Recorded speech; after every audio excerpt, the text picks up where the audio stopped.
Hello, everyone. I'm Elizabeth Corey. I'm the founder of BeatingTrauma.com. And today we are going to talk about some of the trauma impacts we may be experiencing in our lives and maybe not even realize that they're trauma impacts. So we are going to have that discussion. Specifically, I want to talk today about several belief systems that are really passed down generationally, but they have a major impact on the lives we're trying to live today. Many of these generational beliefs go way, way, way back to a time when maybe some of them were necessary even, but certainly are not today. So we're going to talk about some of those. And I want to talk about the idea of these layered beliefs, because many times what we see like in this frontal lobe that's very conscious to us is sort of a byproduct of a deeper belief. And so a lot of times we'll believe the stuff that's right here in the conscious mind, but if we knew what it was kind of reflecting, what that unconscious belief system is that conscious belief is reflecting, we would realize how destructive it is, and how much it's holding us back. So I want to talk a little bit about that. I'm going to give 3 examples of beliefs that we may be carrying on an unconscious level that go way back. And then I'm going to talk about beliefs that are almost like symptoms of that, things that we may be thinking more consciously and thinking that it's okay or normal or, it makes sense that we would feel that way until we dig deeper, right? So that's really what I want to discuss today with you guys. I want to say hi to Jan and Trish. So glad you guys are joining me today. And so I've kind of broken it down into 3, what I'm going to call core beliefs. And when I talk about core beliefs, they're going to be belief systems that are really, really close to our contracts. I know I talk a lot about this idea of contracts, but if you're new to listening to me, you might be going, what the heck is a contract? At least as it relates, right, to trauma work and psychology.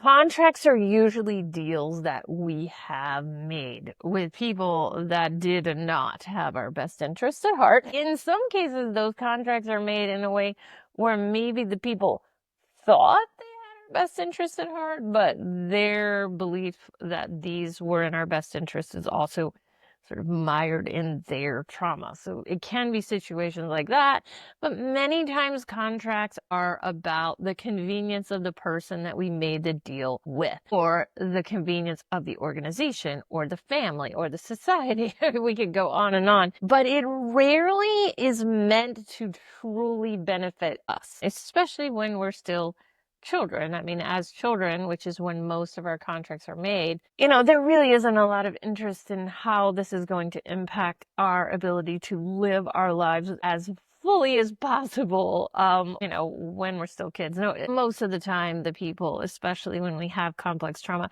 aren't giving too much, concern to such things. So these contracts create core beliefs in us. These beliefs are almost acting like protectors of the contract. They're like, I have to believe this in order to keep up with this particular deal that I have made. Okay. And sometimes that is the entirety of the contract. Sometimes it's more complicated than that. But basically it's, I have to believe this or I'm not keeping up my end of the deal. And that's going to be a problem. And by problem, I mean significant, like life or death feelings inside of us, like big, big fears can exist around breaking a contract. Not necessarily because we've been threatened in a life or death way, by adult standards. But if you're a child and you know that love is conditional based on these contracts, that can feel very life or death, right? Because we need an adult around to help us, at least until we get old enough to do it for ourselves. So, hi, Carol. Good to see you. So that's kind of where I'm going with today's discussion. These beliefs are not, even though some of the symptoms we're going to talk about can be quite superficial, they are usually signs to us that there are deeper things going on under the surface. Yeah, things is a technical term. So let's start off with the first one. Now, first, I'm going to talk about the core belief that may actually be kind of like guarding a contract or, really keeping that contract alive and well. So the first example I have here is I'm not as good as everyone else, right? So this belief is really it's so, like grounded, not grounded in a good way, but like really founded, maybe that's a better word, or fueled by shame. So what this is saying is I'm not as good as everyone else. I have to believe I'm not as good as everyone else for whatever that reason is. Again, this can be sort of a symptom of some kind of contract we may have with someone else or a survival skill that we created for ourselves just to make it through our childhood. So I have to believe that I'm not as good as everyone else, right? So now that's a belief we may or may not be able to actively see on a conscious level right now. Okay. It may not be available to us in that way. So how do we know it's there? Because a lot of my clients, when I talk to them, I'm like, hey, there may be something in here that says I'm not good enough. They'll always be like, well, I really don't feel that. And I didn't either. I used to think, oh yeah, I deserve a great life. And, I think I'm as good as anybody else. I mean, I think I could accomplish anything, that I'm meant to accomplish. But that was all like right here. That was right on the surface. Underneath the surface, in the unconscious, I had a very, very strong karma kid that was just inundating me with shame. And the belief that they had in the unconscious, which was kind of helping those contracts out, was that I am not good enough. I am definitely not as good as others, right? So that was there.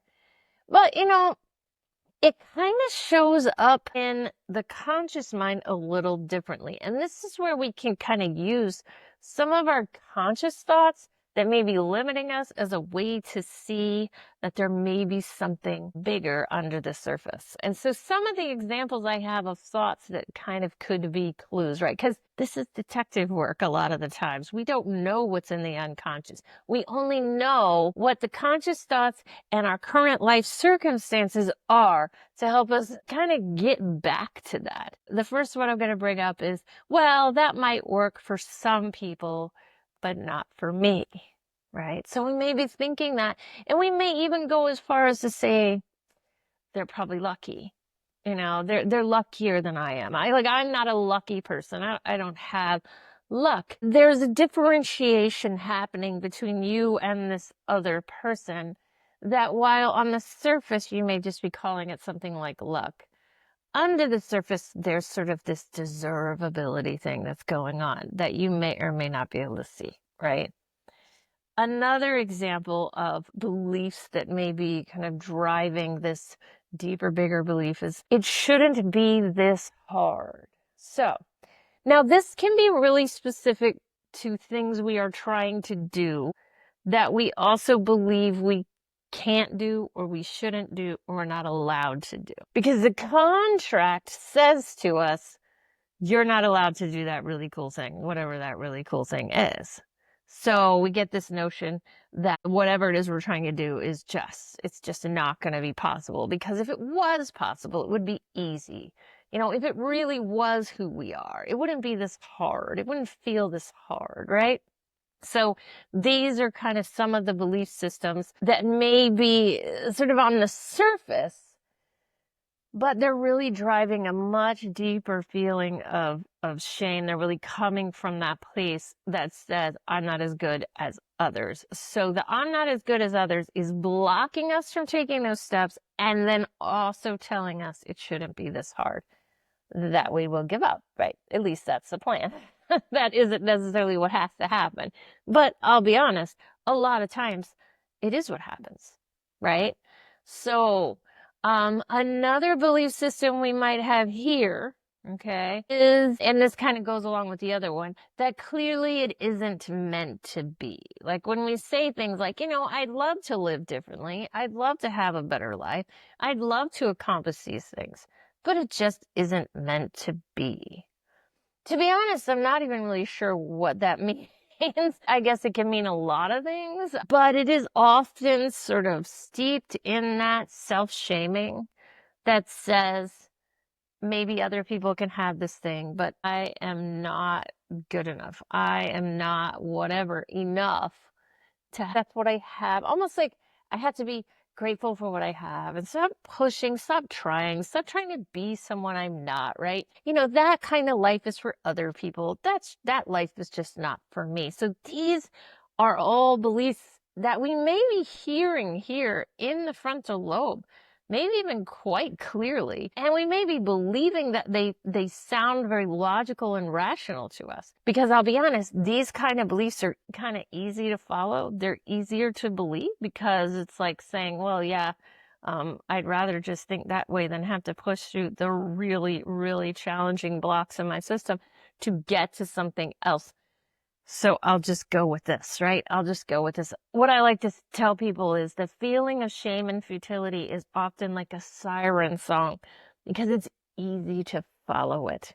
It's easy to do what it says because it says don't bother. It says don't try. It says it's not going to work for you anyway. So just, leave it alone. But underneath where we can't necessarily see, where those contracts are living, where that kind of unconscious belief is, it's saying, I'm not good enough.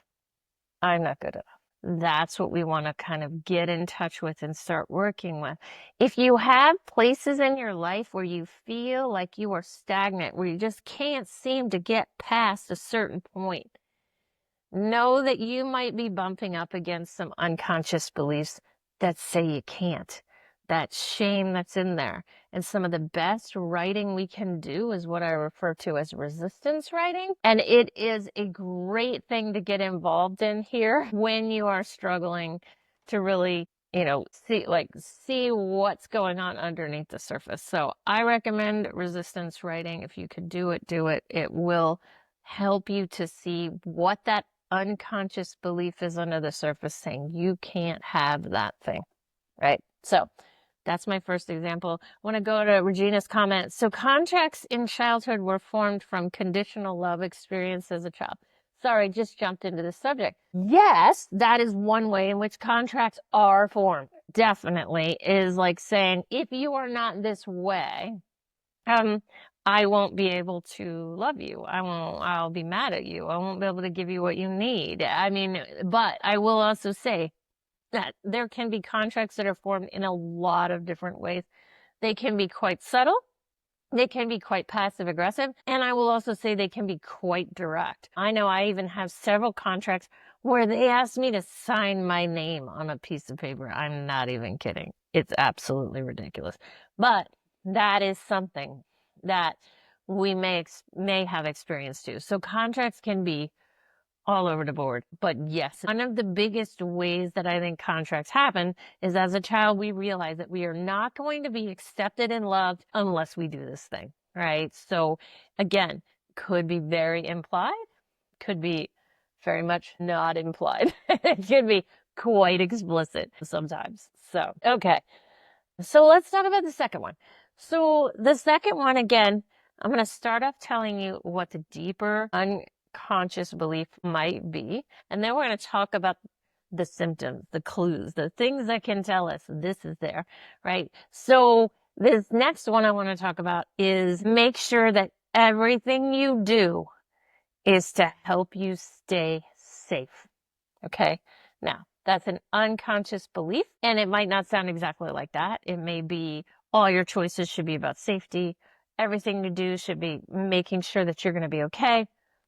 Always make the best decision to keep yourself safe. But there's usually, especially when we've grown up with complex trauma, going to be some kind of safety rule in the system because we have learned that the only way to be safe is to be watching really closely and making decisions that specifically keep us safe. Now, when we're children, we don't necessarily have the autonomy and the power to really keep ourselves safe if we're growing up in an unsafe environment. But as our controller, which is a part, develops, they begin to discover so some ways that might be better at keeping us safe than other ways. And maybe they make a little bit of an impact. Maybe they help us out a little bit. So we start to really hold on to those things, because there's nothing worse than feeling the truth when you're a child, which is that you really aren't going to be able to make a major difference in the quality of your life as a child. So you kind of grab hold of these safety mechanisms, and they follow you around for the rest of your life as other types of belief systems that we're going to talk about now. These are the clues that we have that under the surface. And to be honest, to some degree, everybody probably does have some measure of safety beliefs under the surface. They will likely manifest differently in those kind of frontal lobe beliefs, but they're usually there. And of course, the other side of it is some people can tolerate a lot more lack of safety than others. Does lack of safety make everybody uncomfortable? Probably. Probably. Some people, especially either they've done a tremendous amount of work on themselves or they don't have the same level of trauma as others, can tolerate that lack of safety for longer, but it doesn't necessarily get rid of the discomfort. The discomfort is always there. I was recently reading, my daughter's taking an entrepreneur class in high school, and it said entrepreneurs feel comfortable in the unknown or something similar to that. And I remember just going, no, no, no. It's not about comfort. It's just about our ability to tolerate discomfort. And the reason I really wanted to explain that to her is because if we all think the only way we can go out and do something really cool, like be an entrepreneur, is that we are completely comfortable with the unknown, we'll never do it. So that's my soapbox about that. That said, I want to talk about what some of these things are that we might be hearing loud and clear up here and thinking that they're totally rational and reasonable, because our controller wants us to believe they're totally rational and reasonable and even responsible. And, we may even hear like a little bit of condescension in there around that. So some examples: we need to make decisions that are smart financially. So one of the big ways that we establish safety is we are financially secure, right? Always be logical, right? Don't be stupid. I mean, this is the condescending part that I'm talking about. Maybe we're hearing something like, how could that possibly turn out well? That's not going to work out. If it's not a guarantee, don't do it, right? Or if it can't be done perfectly, don't do it. It's funny, my son has been singing this song for an audition that he just recently did. Ironically, the name of the song is The Devil You Know. And every time I hear him sing it, I'm like, oh my gosh, there's the controller. Because the devil you know is better than the devil you don't is one of the controller's favorite phrases. Now, again, not necessarily going to hear it in that form. You may hear it in other forms, but it sort of comes back to the same thing of just stick with the familiar. Just stick with what you know. Yeah, it's not great, but it could be a lot worse, right? How many of us have heard that, right? These are all safety phrases that we use, and I'll be honest, there's hundreds more where these came from. And it's all about safety, but it will hold us back in our lives, because if we're listening to this, we're probably not going to be taking the chances necessary to live the life we really want to, the authentic, purposeful life. So we have to understand that that's our controller, loud and clear, kind of screaming in our ear, because they're usually not whispering, telling us, be safe, be careful, make sure everything you're doing is being done with caution. And if you can guarantee something, get it, guarantee it, right? That's going to be that controller. And it usually drives us towards the safe choices, because in childhood, we learned that safety was paramount. Safety was the only thing that mattered. And unfortunately, we just kind of keep living like that. Well, after the need for that has expired, we don't realize it, right? So that's the second unconscious belief. So let's talk a little bit about the third one. Now, the third one is also reflective of the first two, and that's the truth about belief systems. They do all kind of tie together in some kind of web that can be very hard to understand. But the brain is complicated, right? So they all do often have a connection.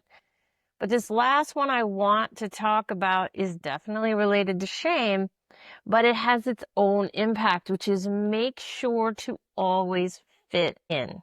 Okay. So when I say that, I'm talking about the more unconscious belief, the one that's tied in with our contracts. It says, don't make waves, make sure that you look the way society wants you to look, right? That kind of thing. Those contracts uphold the way the family is presenting themselves to the world, even if it's a big lie, right? Like, these are the contracts that can kind of live underneath this idea of making sure to always fit in. Now, again, we might not hear it so blatantly in the conscious mind, but it is still there. Okay. And it represents itself through more conscious beliefs, usually that turn out to be somewhat restrictive in our lives. So I'll give you some examples of those now. The first one is, what would others think, right? Or the one that we may have heard growing up a lot, although I don't think it's as popular these days, is, what would the neighbors think, right? What would the neighbors think? What would others think? Don't do that. What would the neighbors think, right? Or what would the people on social media think, which may be more about what's happening today, right? People aren't going to like that. People aren't going to like, I'd love to do this thing, but people aren't going to like it. Right. For whatever reason. Maybe you're doing something really cool and exciting and you're worried about things like jealousy, right? What if there are repercussions, right? Typically, when we are children in a traumatic environment, stepping outside of what we're allowed to, and I call these kind of role contracts, like stepping outside of our role, right?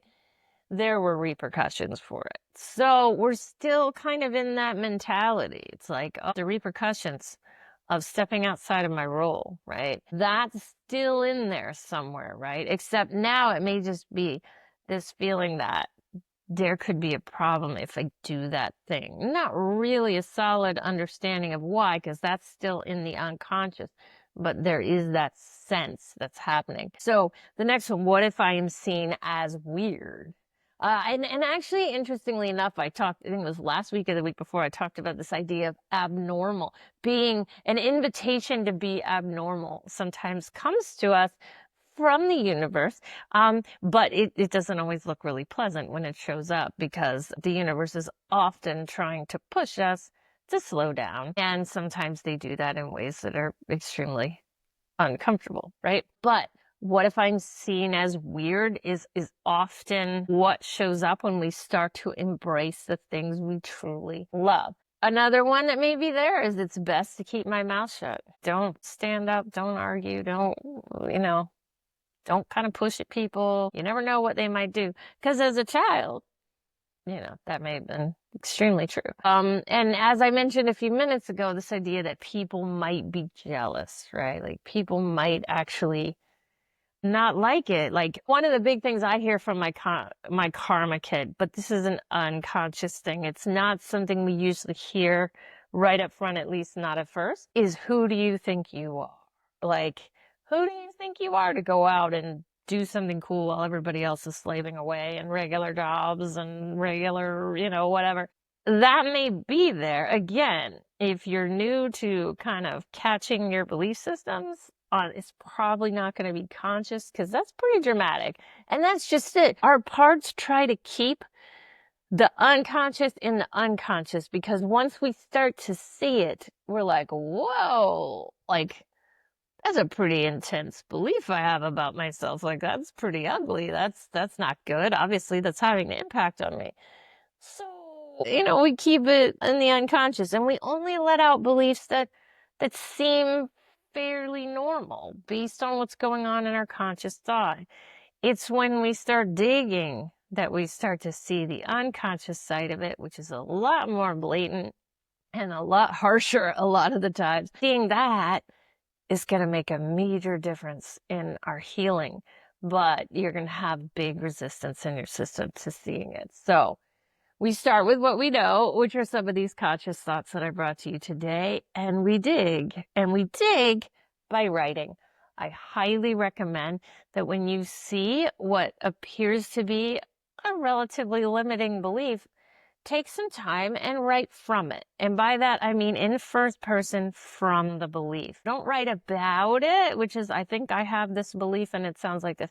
Write actually what it's saying to you. That is going to help you immensely in getting in touch with the unconscious beliefs and contracts that live underneath these things. So I hope you found this helpful today. I hope it made sense because I'm like, all right, there's a lot of layers I'm talking about here that sometimes can get confusing, but I really hope you can take something from it and maybe work with it and do some writing from these conscious beliefs so you can get a little bit, peel back a few of those layers, get underneath there to some of the less conscious beliefs. I look forward to talking to you next week about another trauma item.